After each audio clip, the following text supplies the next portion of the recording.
This is from Bangladesh.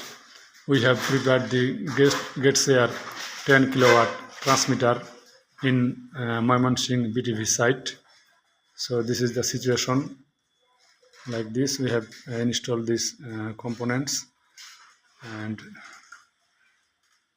so this is the looks like. So this is the we have connected the power cable, then also installed the heat exchanger tubes.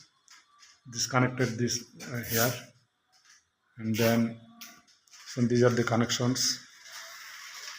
This is the back side. These connections we have made. So here this is these two connections here.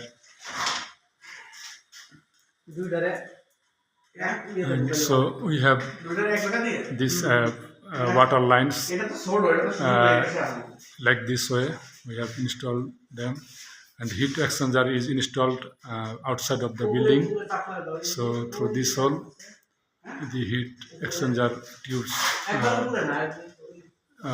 put outside, and including the power cable of the heat exchanger.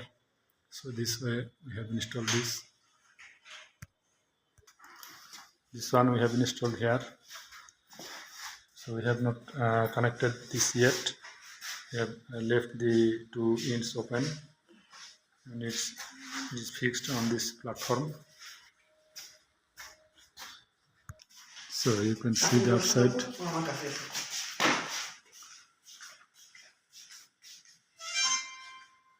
Thank you.